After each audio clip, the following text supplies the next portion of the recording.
अस्सलाम वालेकुम and welcome back to my channel. उम्मीद करती हूँ आप सब बिल्कुल ठीक होंगे, खैरियत से होंगे। तो आज हम बनाएंगे बिना चिकन और बिना बीफ के आलू के चपली कबाब, जो कि बहुत ज़्यादा मज़े के बनते हैं। आप एक बार इनको बनाएंगे ना तो बार बार आप इसी को बनाना पसंद करेंगे। तो चलिए आज की वीडियो शुरू करते हैं। वीडियो पसंद आए तो प्लीज़ लाइक और शेयर ज़रूर करिएगा एंड चैनल को सब्सक्राइब भी ज़रूर करिएगा।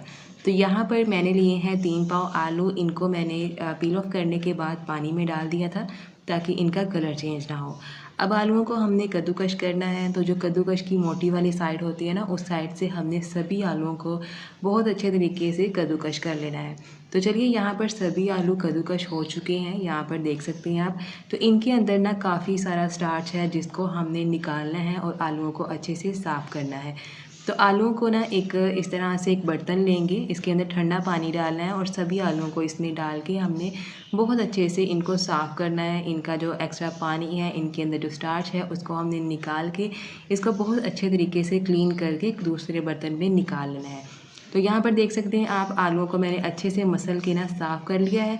अब इनका पानी निचोड़ते हुए हमने इनको दूसरे बर्तन में निकाल लेना है, लेकिन आलूओं के अंदर ना थोड़ी सी नमी रहने देंगे। बिल्कुल अच्छे से इसको ड्राई नहीं करना, थोड़ा सा ना इसमें नमी होनी चाहिए ताकि जब दूसरी चीज़ें डालें ना तो ये बिल्कुल ड्राई ना हो। अब इनको हमने इसी तरह से एक बर्तन में डाल लेना है, एक खुले बर्तन में डालेंगे और इसके बाद ना इसके अंदर दूसरी चीज़ें डालेंगे।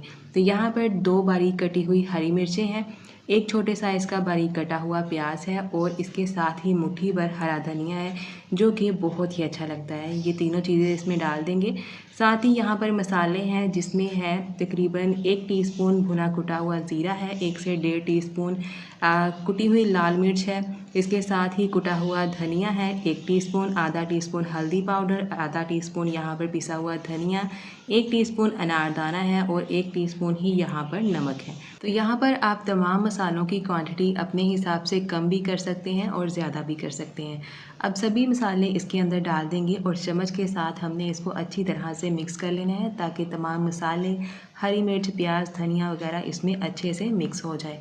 तो यहाँ पर चम्मच निकाल देंगे। इसकी बाइंडिंग के लिए हम यहाँ पर मैदे का इस्तेमाल करेंगे, जो कि तकरीबन 5 से 6 टेबलस्पून है। इसको अच्छे से छान के इसमें डालेंगे।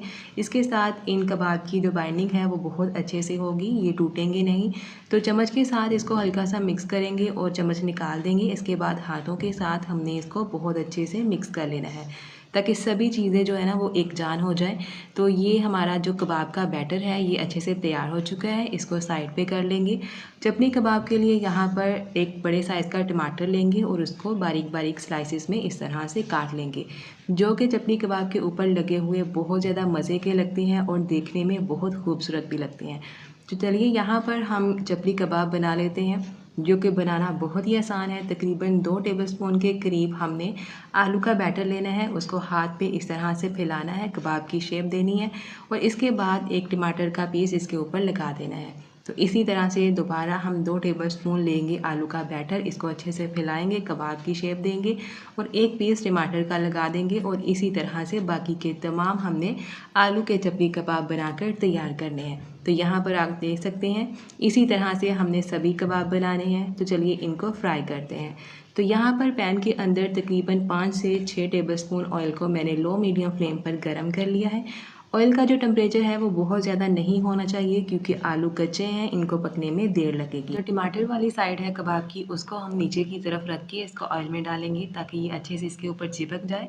तो यहाँ पर मैंने 4 पीस इसमें डाल दिए हैं। अब लो मीडियम फ्लेम पर तकरीबन 5 से 6 मिनट तक हमने इसको दोनों साइड से बहुत अच्छे से फ्राई करना है ताकि ऊपर से इनका बहुत ही खूबसूरत सा कलर आ जाए, अंदर तक ये अच्छे से पक जाए और ये क्रिस्पी भी हो जाए। तो इनकी साइड को बहुत एहतियात के साथ चेंज कर लेंगे और दोनों साइडों से बहुत अच्छे से हम इनको फ्राई कर लेंगे। तो यहाँ पर आप देख सकते हैं कि हमारे आलू के जो चपली कबाब हैं वो कितने खूबसूरत लग रहे हैं। तो अगर आप वीडियो देखते हुए यहाँ तक पहुँचाए हो तो प्लीज़ वीडियो को लाइक और शेयर ज़रूर करिएगा, कमेंट करके ज़रूर बताइएगा कि आपको आलू के चपली कबाब कैसे लगे।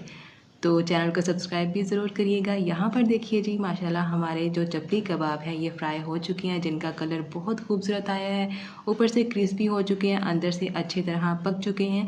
तो चलिए इनको इस तरह से एक प्लेट में निकाल लेंगे और बाकी के जो तमाम चपली कबाब हैं उनको भी इसी तरह से हमने फ्राई करना है। तो जो कबाब की टमाटर वाली साइड है उसको नीचे की तरफ डालते हुए हमने ऑयल में इनको फ्राई करना है तकरीबन 5 से 6 मिनट तक लो मीडियम फ्लेम पर। तो यहाँ पर देखिए जी माशाल्लाह माशाल्लाह बहुत ही कमाल के, बहुत ही ज़बरदस्त खूबसूरत से हमारे आलू के चपली कबाब तैयार हो चुके हैं, बिना चिकन और बिना बीफ के। आप इसको एक बार ज़रूर ट्राई करिएगा, यकीन माने आपको बहुत पसंद आएंगे और ये बहुत ज़्यादा मज़े के बने हैं। कोई देख के ये जज ही नहीं कर पाएगा कि ये आलू के साथ बने हैं। तो यहाँ पर आप देख सकते हैं ये कितने मज़े के लग रहे हैं। उम्मीद करती हूँ आपको आज की रेसिपी पसंद आई होगी। पसंद आए तो प्लीज़ लाइक और शेयर ज़रूर करिएगा एंड चैनल को सब्सक्राइब भी ज़रूर करिएगा। तो मिलते हैं इसी तरह की एक और वीडियो में, तब तक के लिए अल्लाह हाफिज़।